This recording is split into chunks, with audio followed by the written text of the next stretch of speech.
and welcome to the Park2Park podcast, where we compare theme park offerings from coast to coast. We don't always see eye to eye, but in the end, we try.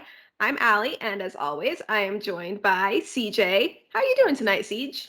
I am doing well. I am anxiously awaiting tomorrow morning because it's the D23 Expo Parks panel. So I'm very nervous but excited for announcements for the parks and resorts. Do you think they will give you an opening date? Well, not you specifically, but do you think they will give you an opening date for Tron? I think Bob Chapek will personally reach through the screen and hand me an envelope that contains the opening date for Tron. Yes. Okay. Well, will you share that information with me once you receive it? Because I will not be watching that. I will. I'll be on it. I'll share with everybody. Okay. Great. What are we talking about tonight, Alli? CJ, do you What? have your swim trunks? Well, I have a bathing suit. What about your flippy floppies? Got my flippy floppies. Are you flipping burgers while I'm at Kinko's straight flipping copies? I might be. Well, to this episode, CJ, we are going underwater and on the water for two classic attractions. We are talking about the Submarines and It's a Small World. We're going to start by talking about the Submarines. So Disneyland, it was originally Submarine Voyage, and it's now Finding Nemo Submarine Voyage, and at Magic Kingdom, 20,000 Leagues Under the Sea, and it does not exist anymore. Rest in peace. womp womp. Yeah. So why don't you start with the subs that are open? What's your favorite thing about the submarine ride at Disneyland? Well, first of all, I do like that they are still open. I think it's a very unique ride system, and I appreciate that Disneyland has fought to keep that open. I know there was a time where I know you're going to get into it, but there's, a time where its history, or I'm sorry, its future was in question. Mhm. And I like that they've kept it updated for new generations. And I think that the fact that they've kept it updated is what has kept it open. I think if they kept it the way it was, maybe it wouldn't be here today. Yeah, it definitely got dated. Yes, it did. Yeah. Now, Alli, what about you? What's your favorite thing about the submarines at Disneyland? So I like that it's a classic, and I like that there are some elements of the original that are kind of like a legend about it, like how there were actual mermaids in the lagoon for a Yes. time. And I also like that it was at least at one point one of the largest submarine fleets in the world, like those legends around it. I just think that's so fun. There's not a lot of like those kinds of things for Disney attractions anymore, I think. Yeah. And then for the Finding Nemo version, I really like how bright and colorful the lagoon is. And I think that they did a really good job integrating screens into the attraction. Yeah, it is a very colorful lagoon. And I really like when you're going to the monorail, you get a really cool viewpoint with the Matterhorn in the background and the waterfalls off to the side. It's so gorgeous, especially at night, too. Yeah. And what's your favorite thing about the submarines at Magic Kingdom? Okay, so you and I never got to go on the No, submarines. I mean, maybe when I was a baby I did, but I don't probably remember, not. obviously. So, this is coming from YouTube ride-through videos from the very early 90s, so take this with a grain of salt here, but it was so creepy. The music in the background, like it had this really weird organ music and Captain Nemo's voice. I like that creep factor. It was spooky and it had such a creepy atmosphere. I think that was very, very well done. And I liked the way that the submarines looked, how it was this like very steampunk style. It almost looked like an anglerfish too. It's got like eyes on it. I just thought Mm. they looked so cool versus the like basic we all live in a yellow submarine in Disneyland. So I'm never not going to see that when I look at the Disneyland submarines now. So thanks for that one. you're welcome. All right, let's talk opening dates. So, Alli, you have two different opening dates. Yes, the original version of the submarines opened in June 14th, 1959. Big time for Disneyland. Several attractions opened on that exact day, I think. Yeah, yeah. Yeah. And the Finding Nemo version opened June 11th, 2007. Do you remember the year the Finding Nemo subs opened and how long the lines were for that ride? Yes. Yes, like 3-hour lines for Finding Nemo Submarine Voyage. It was a bit much. I didn't go on it for a couple of years after it reopened just because I was like, I don't want to wait that long. Yeah, And I I have an remember annual that. pass. I'll be back. Yeah, I remember people like rope dropping Finding Nemo and just like the lines were always insane. Yeah. Yeah. So for Magic Kingdom, it opened October 14th, 1971, just 13 days after the opening of the park, and it closed on September 5th, 1994. And it was initially a temporary refurbishment that turned into a permanent closure. So they pulled a rocket rods on us. So why did it, and this might be in your fun facts, but why was there the 13-day delay there? I don't know, actually. Okay. If you know, tweet us, drop us a comment on Instagram, send us an email. We'll give you all that information at the end, so you have to listen to the full podcast to get it. Ha ha ha ha. All right, fun facts time. Fun facts. Allie, let's go. Disneyland originally had a 20,000 Leagues Under the Sea film exhibit in Tomorrowland before the submarines were around. Yeah, that's where the organ in the Haunted Yeah. Mansion, that's Yeah. where that was originally. Okay, that Bum, makes sense. bum. Yep, that was my Uh, organ. Bum, the bum. Submarine Voyage opened, and then Finding Nemo Submarine Voyage opened. Closed in 1998?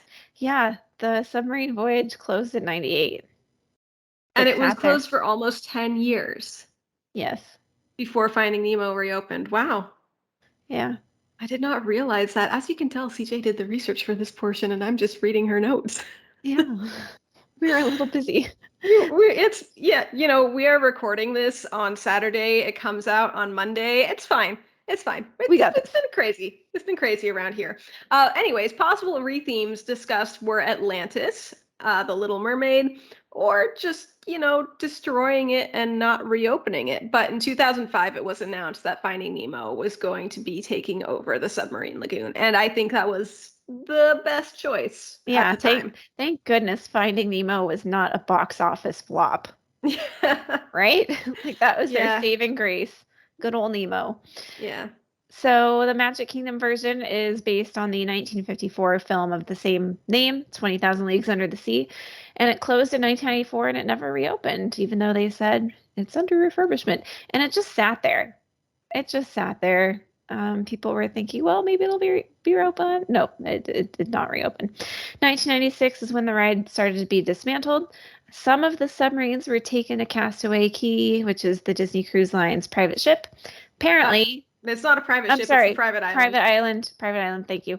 Apparently, you can go snorkeling and see one of the submarines that has been sunken under there and made into like a play area for the fish. I don't do oceans, so And we would have been way too young for that experience when we were at Castaway Cay, so. yes.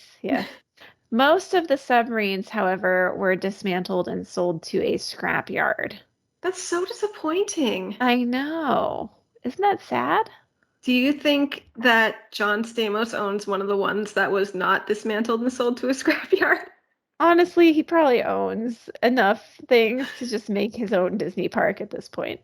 Anyways, the area that the submarine lagoon was in became Ariel's Grotto, which stayed that way until 2004 when the lagoon was finally filled. And the animatronics were all just sitting there, like hidden out of sight up until that Creepy. point, and then they were destroyed. Some of them were saved, thankfully, but they were, not in great condition considering they had been just sitting there. Um, then Pooh's Thoughtful Spot took over until New Fantasyland was built. So they paved over that area, and basically where the submarines were is roughly where Seven Dwarfs Mine Train is today. And then, since speaking of locations, it's in Tomorrowland at Disneyland, and it's underneath the monorail station. Yeah. So at Magic Kingdom, they wanted to have a submarine ride, and they were like, well, the submarines aren't very futuristic anymore, so how can we have a submarine ride in Tomorrowland? So they went with the 20,000 Leagues theme and put it in Fantasyland, saying, well, we're going to base it really heavily on the movie and push the fantasy theme. And that's why they went with the steampunk style. I'd call that more sci-fi than fantasy, but that's just me. Yeah, I mean, I can see what they were going with. Yeah. Yeah. Yeah. Okay, let's talk about the queue. Yeah, at Disneyland, there are switchbacks underneath the monorail station, so it's covered unless the line is really long, in which case you get to go out and stand in the sun, where you get a great view of the lagoon and the seagulls that go mine, mine, mine, and Hank the octopus. Hmm. There's also like rock planters when you enter the queue, and yeah, it feels like you're boarding a submarine. Yeah, one of the things I love about the rock planters is they have plants that kind of look like seaweed. Yeah. It's really cool. At Magic Kingdom, it was really hard to find pictures and video of the queue and the exterior, but from what I could tell, it was switchbacks covered in outdoors, and they did have a lagoon with a waterfall as well, and it was really pretty looking. You know, I've seen like exterior wide shots of the whole thing, and it was really beautiful. As far as music goes at Disneyland, I didn't look back to the past to see what it used to be, but currently there's instrumental music in a style that's very, very reminiscent of Finding Nemo. It might be the actual soundtrack, I'm not 100% sure. But if you've seen the movie and you enter the queue, you have that instant recognition of this is Finding Nemo music. Yeah.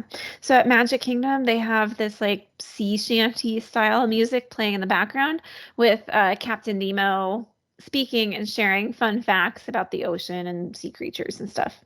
They did sea shanties before it was cool. They did. At Disneyland, there were 8 ships. There are 8 ships in the fleet, and the original cost for the fleet was over $600,000. The submarines in 1986 were painted yellow to make them look like research submarines. Yeah, originally they were gray. They looked like military ships. I think the yellow was a smart choice. I think so too. The gray is a little boring. Yeah. Yeah. Magic Kingdom has 12 ships, so 4 more submarines than Disneyland. They seat 40 people, and they have that steampunk style because, again, they were trying to go with the movie more like a fantasy style. Yeah, and they looked really cool. If you do nothing else from this episode, go look Google up it. how those ships looked because they are awesome, especially if you're into steampunk. Yes. For the storyline, let's go over the Magic Kingdom version first because the Disneyland original version was similar to the Magic Kingdom version. Yeah, by all means. Okay, so at first, you know, the submarine goes down, even though you're not really going down. They make it appear as you are. And Captain Nemo welcomes you aboard the Nautilus as he explains your voyage and what you're going to see. And out of the porthole, you see sea creatures, kelp, etc. as Captain Nemo gives you facts about the creatures you're seeing. You see a crew from one of the Nautilus's satellite ships who's doing some researching and exploration. And then you proceed further down underwater. You go by a shipwreck, and eventually you see some polar ice caps, and then you go further down to the realm of eternal darkness to see creatures glowing with eerie luminescence. Then you rise up just a little bit, and you discover the lost city of Atlantis. That's when you see mermaids and a giant sea serpent among Atlantis. A red alert is issued, and you rise a little higher, where you see a submarine attacked by a giant squid before your boat is attacked by a giant squid as the call is raised to rise back to the surface, and then the ride is over. And that entire time, there's this really creepy organ music playing in the background. If you have not been on this ride or watched the ride through, you need to go on YouTube and watch the ride through and listen to the soundtrack with the creepy organ music. I mean, if you haven't been on the ride at Disneyland, like the ride vehicle is pretty dark once you get going. Now imagine you're looking out of this porthole that's like not that much bigger than your face and you're underwater and there's this organ music just playing in the back. It's pretty creepy. And I will just one minor correction. It is the lost continent of Atlantis, not the lost city. Oh, really? Yeah, I Oh, watched the ride through this morning. okay, So okay. Thank you, thank you. Okay, yeah, so I like. Like CJ said, the Disneyland version was almost exactly the same as Magic Kingdom's version. So I'm going to talk to you about the Finding Nemo version. It feels really educational to begin with. They're talking about coral reefs and things like that, and then they descend a little bit, and it basically becomes let's watch Finding Nemo in 10 minutes. Mhm. At the end, they do have a little reference to the original attraction where basically what happens is they say, "Oh, we have this sonar. We can like hear what the fish are saying, Mhm. how they communicate." And it turns into, "Oh, you hear Nemo, you hear Dory, you hear Mr. Ray, all of that. You hear them speaking English." And at the Oh, end, that's right. The Magic Kingdom version did talk about hydrophones for a second. yeah. Yeah. And then so at the end, there's two people speaking, and the woman goes, "Should I be recording any of that in the log, Captain?" And the captain says, "No, we're not going to talk about that, and we should get out of here before we see something like really crazy, like a sea serpent or a mermaid." So they Mm. do nod back to that original attraction, which I think was really nice of them to do that. Mhm. Mhm. And then don't you get like eaten by a whale? Yes, you do get eaten by a whale. Okay, yeah, it's coming back to me. And then it like explodes or something. I'm not sure about the explosion. I know I literally just watched it before right before we sat down to record. I watched it. How do you get out of the whale? I think it explodes. CJ, we're a spoiler-free podcast, so if anybody hasn't been on the ride, we don't want to tell them how they get out of the whale. Maybe through the blowhole. That is the largest whale I've ever seen then, because I so feel like an exploding whale would be a little violent. little graphic, little violent, lot gross. It must be through the blowhole. I mean, I don't know how else he would get out. Maybe there's a little Ant-Man action happening that we just don't see. Okay. I don't, man. Okay.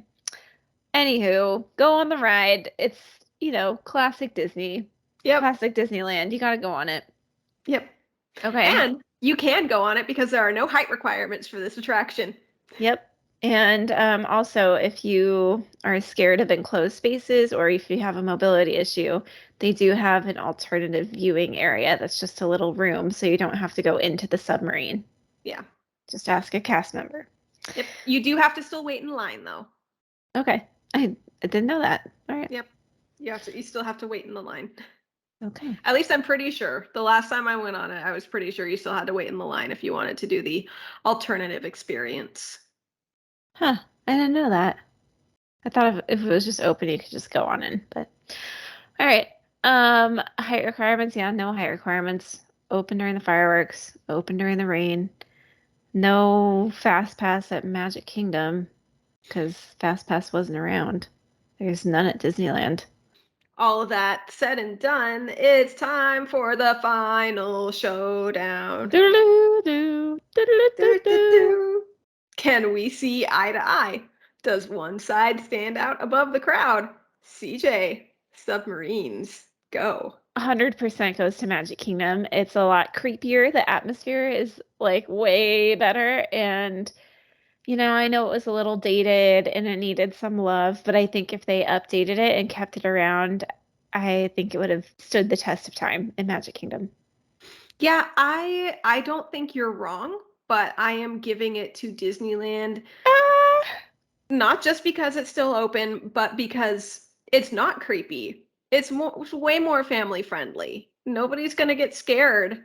Well, you might get a little scared when the whale eats you, but it's generally not a scary ride. It's a happy ride, and if you have little ones, this is a great ride for them. Yeah, honestly, I don't know if during the time 20,000 Leagues had the reputation of being a scary ride like Snow White did. It kind of has Snow Right. White had that reputation of like Snow White's scary adventures. So, I don't know. I'll have to do some research and find out because like my impression of it is like, wow, this background music makes it creepy. Hmm. And I don't know if that's how the general public felt. So I'll have to do some research on that. But anyways, All right. shall we move on to our next boat attraction? Yeah, we've been under the water and it's time to come up for air and take a happy little cruise around the world. Take a good look at me because I'm sailing on a boat. Yes. Yes. Yes. So, in case we haven't said it or you haven't figured it out, we are now talking about It's a Small World after all. CJ, what's your favorite thing about Small World at Disneyland? The holiday edition. It is It's so so good. good. I mean, it's just, man, if you have not, first of all, if you haven't been to Disneyland during the holidays, you need to get your butt over there because it is hands down way better than Magic Kingdom during the holidays. And It's a Small World holiday edition just like takes the cake. It is so beautiful inside and out, nighttime, daytime. It's so good. Yeah. 100%. Before I moved out of California, I would always feel like it wasn't the holiday season until I'd, been to Disneyland and seen that Disneyland all decked out for Christmas. It Yeah. just didn't feel like the holidays until then.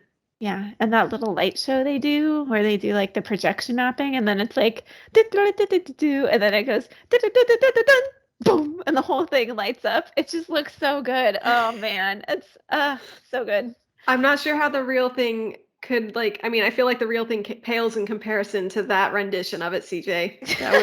That was beautiful. It was. Okay, Allie, your favorite thing about Small World at Disneyland? So, yes, I love the Christmas edition, but I love the clock. Oh It's yeah. fun. It's so every 15 minutes there's a little parade, and the clock tells you what time it is. I'll Oh, go and into a little more detail. yes, it's better than the Magic Kingdom clock. Spoiler Case in alert. point, I had no idea Magic Kingdom version even had a clock. Oh, snap. Shots Yeah, fired. yeah. That said, I'll say some nice things about the Magic Kingdom version. The queue and the boarding area are inside in the air conditioning. That's your favorite thing Yeah. about the Small World at Magic Kingdom. Look, we have determined that I am a moth. No, I'm an anti-moth. I Correct. always seek the dark and the cool, and this fits the bill. Okay, okay. So my favorite thing about Small World at Magic Kingdom, they recently updated the colors on the facade and it's really colorful and beautiful inside. It's just very cheery, and I like that. I get that. Yep. Yeah. So this opened at Disneyland on May 28th, 1966. It was one of those World's Fair attractions that just got plunked down into the park when the World's Fair was over. Yeah. You want to hear something sad though? I don't know, do I? I mean, it's a fun fact, but it's also sad. So it's a not fun fact. Okay. Well, it's not like somebody died, but it's Go still kind of sad. ahead.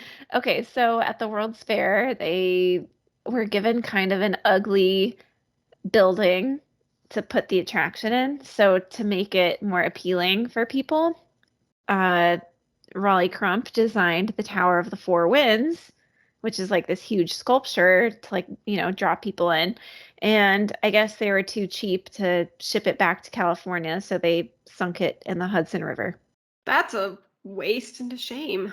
Yeah, and outside of the Disneyland version at the queue entry, like literally where you go either standby or Lightning Lane, they've got like a miniature version of that now. Anyways, that was my Tangent. that was my fun fact, I guess, about the World's Fair version and how We've it reached differed. our fun fact quota for the day. No more fun facts. That was a sad fact. Yeah.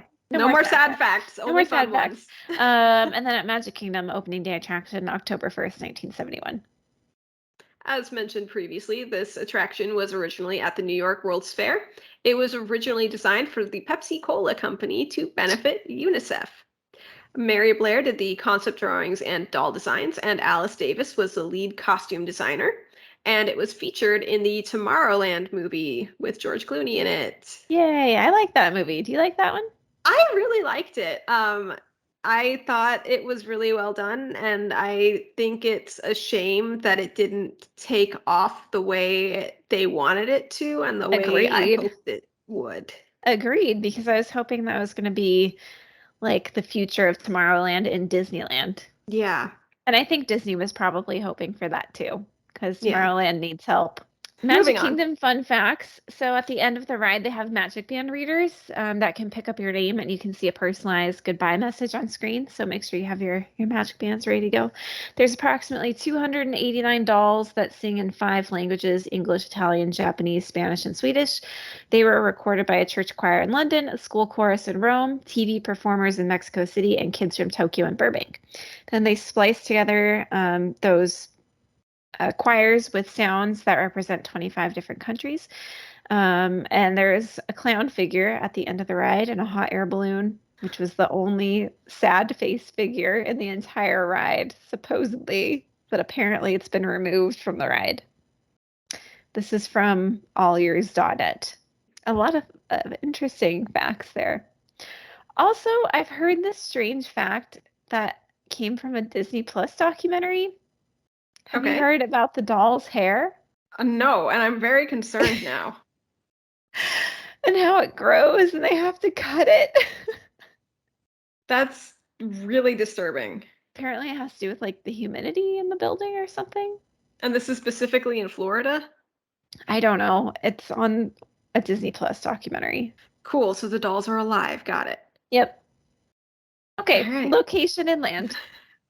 At Disneyland, this is in the very back of Fantasyland, beyond the Matterhorn, near Toontown Station and Toontown itself, at least the entryway to it. And the train goes behind the It's a Small World facade.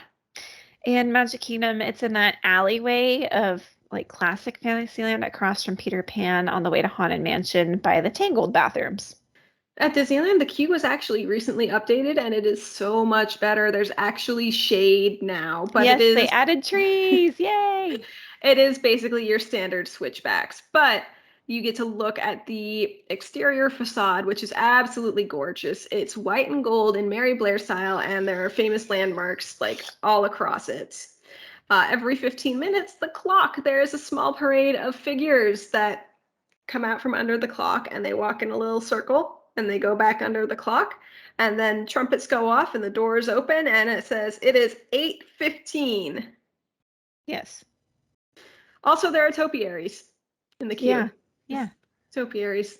Yeah. There's a Stephen King story about that, but yeah, I haven't read it. Don't worry about it. That's fine. Just don't look Yeah. them in the eye or something, right? Yeah, right. And if you happen to be there during fireworks, it's a great spot to watch the fireworks and the It is. parade. And by watching the clock, you can learn that the attraction lasts about 15 minutes. I figured this out when I was boarding the boat and the clock was going off. And then when I came out of the building, the clock was going off again. Oh, perfect. Yep.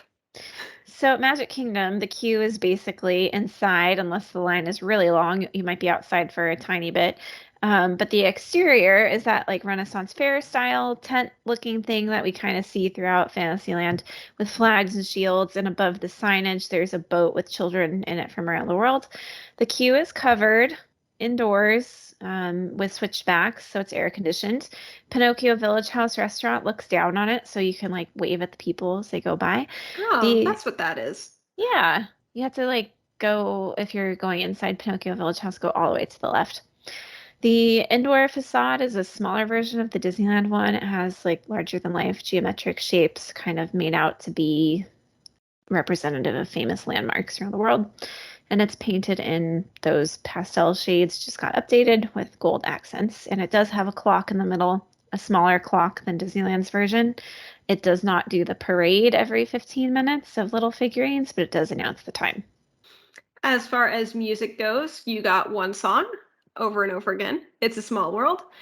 There are interruptions every 15 minutes for the clock, but that said, it just plays a slightly trumpetier version of It's a Small World. So. Same. Yep. And then the ride vehicles are, of course, boats. At Disneyland, the boats have 5 rows and can sit up to 4-ish people per row.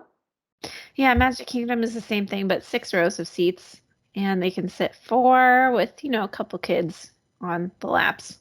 So we got a lot to talk about as far as the route. So, well, I'll kick it off by talking about Disneyland. First, there are the boats that welcome you. It's just like they're not real boats. They're like No, I can't get like cardboard cutouts out of my head, but they're not cardboard. They're Yeah, like I know what you facade mean. boats, and they Yes. like welcome you. There's also a sea serpent, and there's another boat that says it's welcome to the happiest cruise that ever sailed around the world. And then you go into like the North Pole area. There are penguins and ice skaters, and a Canadian Mountie person kind of transitions you to Scandinavia. It's weird. You go from like Canada to Scandinavia. Anyways, and then you're in Europe where there's England and oh look, there's Peter Pan and Alice in Wonderland. And now you're in Paris and there's Cinderella because they added Disney characters to the Disneyland version. Hmm. You go on through Scotland, Ireland, Netherlands, Italy, and other European nations before moving to Asia. You start with kind of Russia, then you move on to South Asian nations, then China and Japan.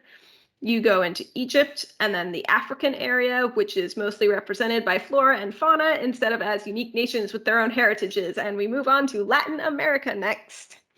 You start with South America and some penguins and Peru. There are the three caballeros, and I'm not going to name every nation that you see, partly because I can't. Anyways, from there you move on to the Pacific Island nations, but you start with a mermaid that looked a lot like Ariel before it was cool to have like Disney characters in there. That mermaid has Yes. always looked like Ariel. Yes, she has. And Crush is there, like right next to the Little Mermaid. Anyways, you got New Zealand and Finding Nemo, Australia, and a missed opportunity to include Perry the Platypus. You have Lilo and Stitch on a surfboard, so you know you're in Hawaii. And there's other South Pacific nations and cultures represented, as well as an alligator holding a tiny umbrella.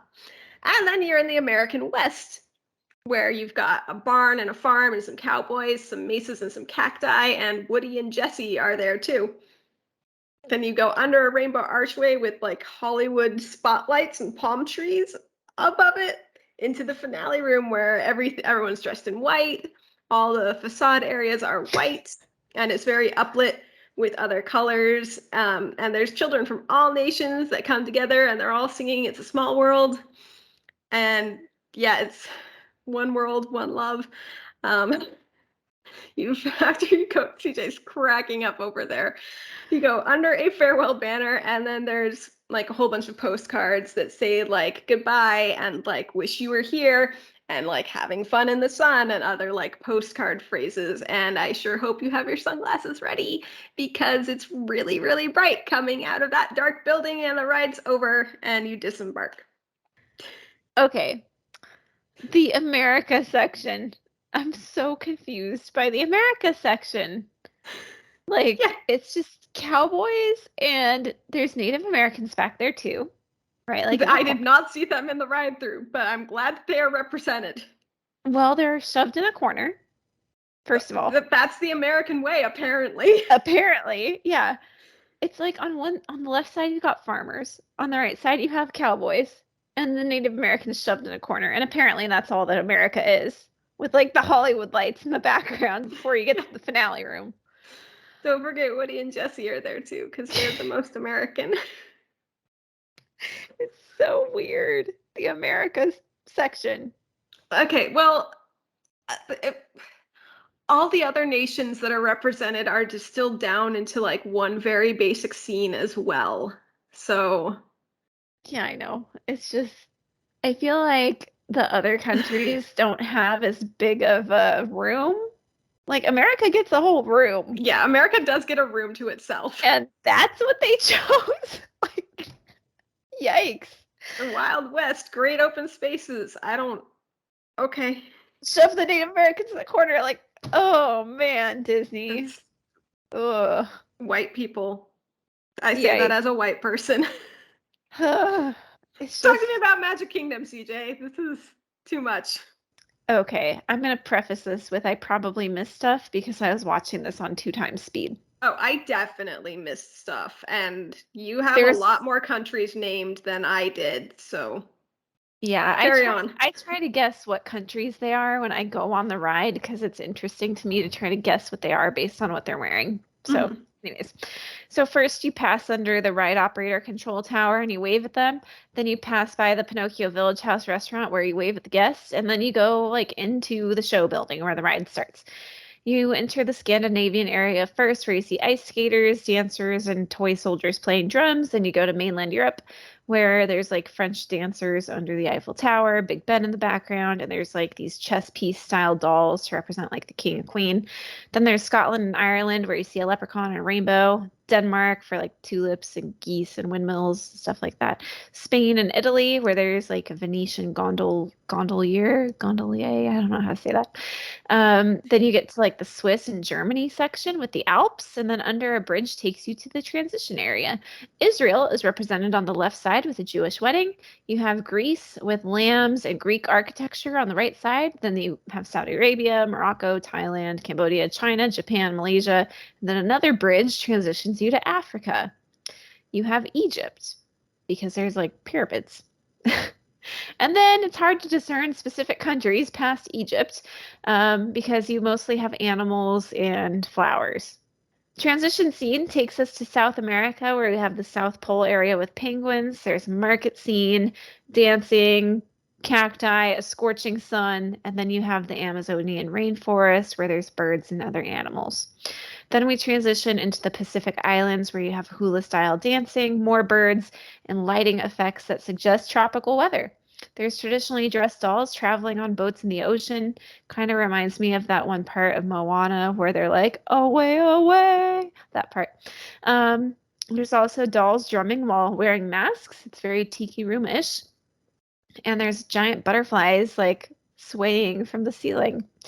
The transition takes us to the finale room. It's basically like a carnival or a fair, kind of like a World's Fair. Hey. Yeah, with all these different carnival rides, like a little Ferris wheel, like roller coaster in the background, and merry-go-round and stuff. All the different dolls are dressed in white, silver, and gold in the style of whatever country they're representing.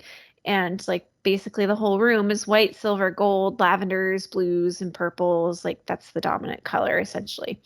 And then after you get out of that room, there's a small finale room that has goodbye written on different signs in different languages. And then those personalized messages pop up on different screens that read your name from your Magic Band. And then you go back to the unload zone, which is inside, so you don't need your sunglasses just yet. Oh, there's a lot. There's no Disney characters in the Magic Kingdom version. This is correct. There are several in the Disneyland version. I did not name all of them because we're a spoiler-free podcast. You have to go on the ride and see if you can spot them all. Yeah. One big difference to me that I noticed like the first time I went on the Magic Kingdom one is there's a lot more water in the Magic Kingdom version than the Disneyland version. You're giving me a funny look, but what I mean is like the flume of the Disneyland one is very narrow. Like it seems like the sets come right up to the edge of the flume versus at Magic Kingdom, you're in the flume and there's still water on the side and then it's the sets. Okay, that makes sense because I was thinking like one, CJ, you can't measure the volume of water and it's a small world. That would be ridiculous. Two, it's not deeper, CJ. They're going to be like approximately the same depth, but being wider. Okay, I will give you that. Yeah. I definitely have a preference and I will. We'll get to that. We still have some things to talk about. You calm down. I know. Hold on to your flippy floppies. We are not there yet. Okay. These rides are fun for the whole family. There are no height requirements. They're both open during fireworks, although, I mean, this kind of goes for every fireworks show at Disneyland. They're very wind dependent. Yeah, the Disneyland website does specifically call out that in certain wind conditions, It's a Small World may close during fireworks. Yeah,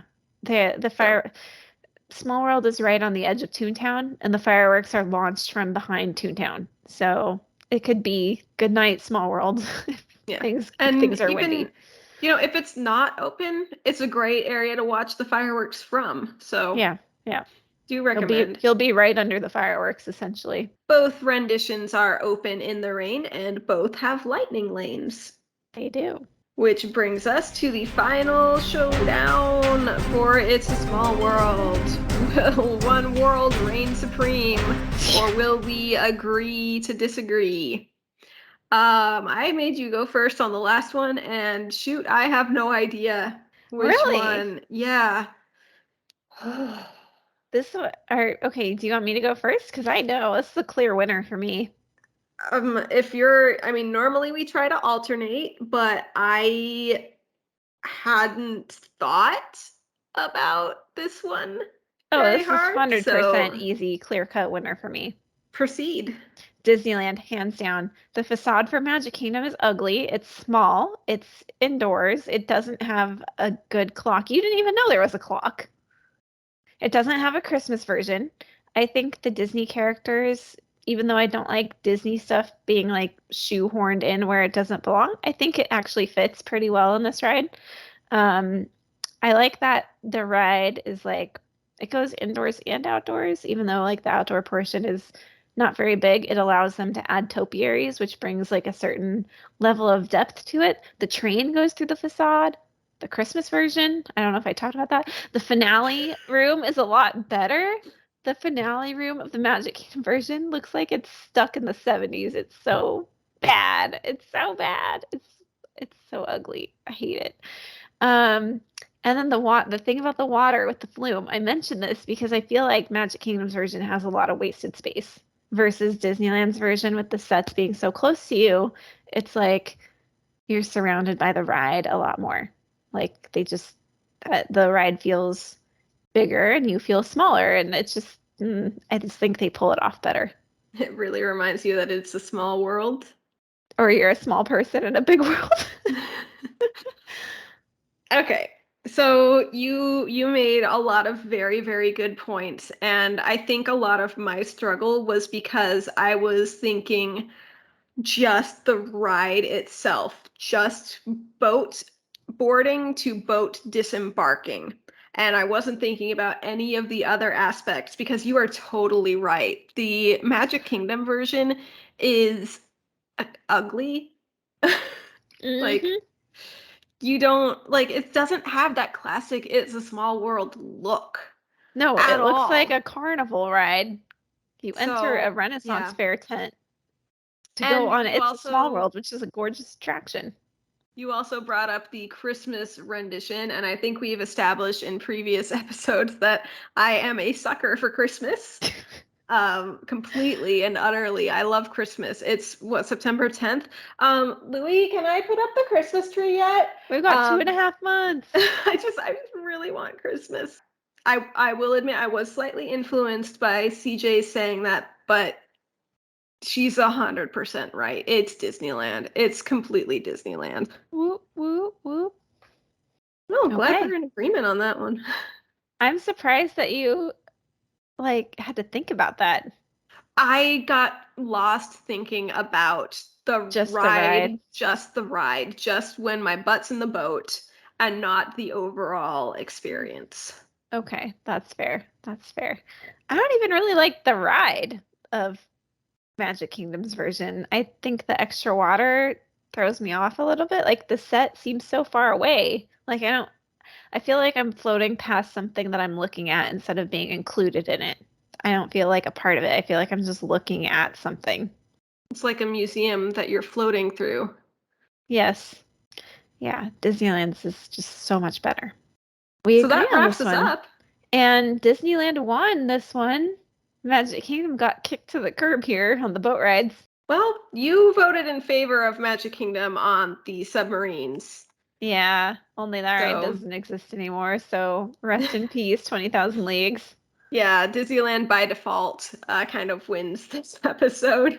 Yeah, yeah, it does. So thank you all for joining us as we rode a submarine and rode a boat with our flippy floppies.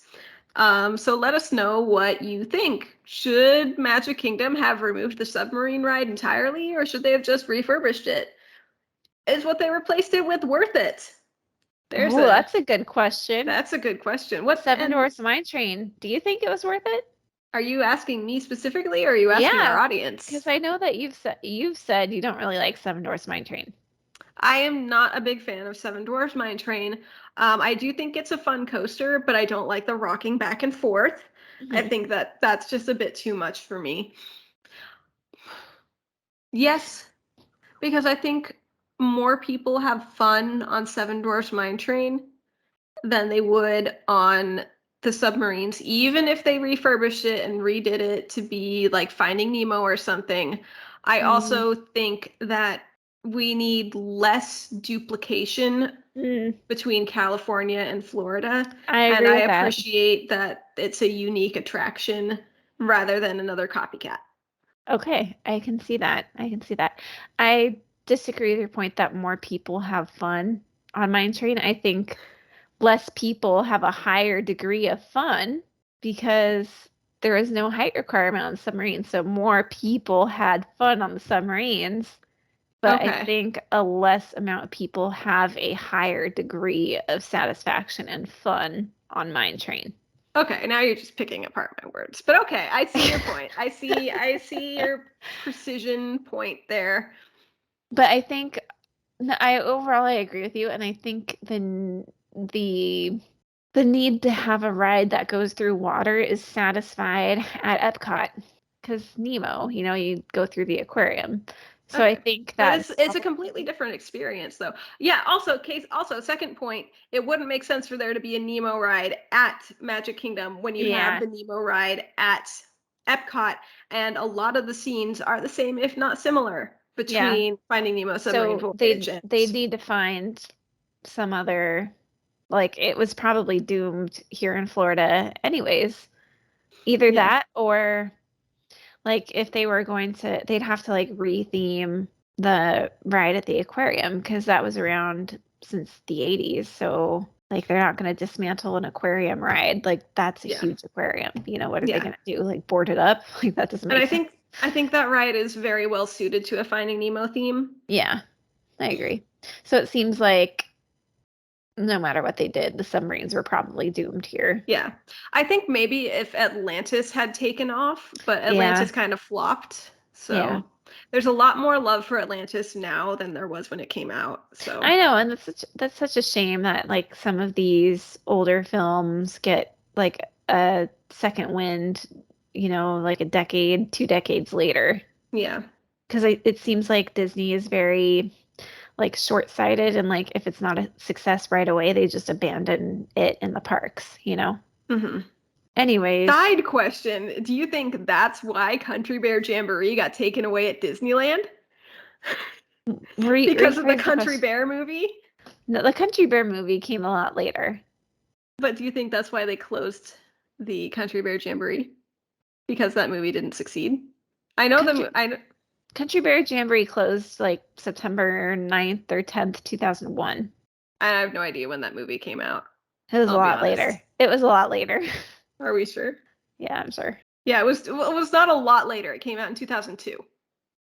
Oh, really? Well, I'm Yeah. getting old now because I thought it was like 2013 that it came out. No. No, that was 2002. It was awful. Don't watch it.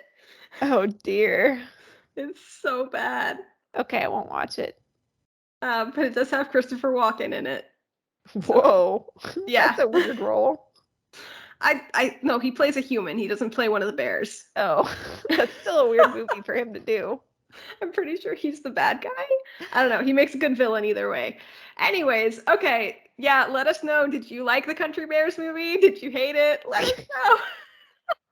If you liked it, we really want to hear from you because you should like donate your body to science so we can figure out what's wrong with you. Um, I'm sorry, didn't mean to call anyone out like that. Anyways, our Instagram and our Twitter are Park2Park Pod with the number two. That's also our TikTok. Not that we've done anything with TikTok other than parked the handle so that nobody tries to like take it and pretend to be us. Um, anyways, you can also email us with questions, with feedback, with answers to our questions. Tell us if we're the funniest people you've ever heard. Tell us if we're the dumbest people you've ever heard. Actually, if we are, don't tell us that. Just tell us we're smart and we'll be really happy. Yeah, our email is park2parkpod@gmail.com. Again, with the number two. Subscribe, leave us a review, give us as many stars as they will let you. Like, comment if you're watching us on YouTube. Hi. Um, I just waved to my camera. CJ's looking at me like I'm a crazy person. Do you have anything you want to add, CJ? Smash that subscribe button. My normal sign off. What's our next episode about? You're supposed to fill that in. Oh, our next episode.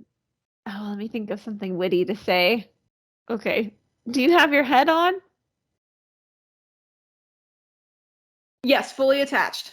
Okay, good, because the Hatbox Ghost is right behind you and he might steal it and put it in his box. That's not our next episode. It's, oh gosh. Oh no. I screwed up. You sure did. Let me try it again. That's our next episode. Spoiler alert, that's our final episode of the season. Well, it's the final episode. It's the penultimate episode of the season because we do the finale episode. Oh, that's what penultimate means. It means Yeah. the one before the last one. Yeah, it means second to last. I didn't know that. I thought it meant like the final, like the penultimate. No. Okay, well, I'm just not very smart apparently. I'm keeping all of this, by the way. Great. Okay, well, I don't have anything witty to say, so we're just talking about pirates next time. This will be the episode where we almost catch Captain Jack Sparrow. There we go. Yep. But you have heard of me. Yes. Have you heard of our podcast? Have your friends heard of our podcast? Tell your friends about Park2Park podcast and tell them that they need to listen to us because we are insert adjective here. We are tired and we need to end this episode before we continue going off the rails here. Join us next time while we talk about pirates and debate whether or not the redhead should have been removed. Oh, spicy, spicy. All right, thanks, y'all. Bye!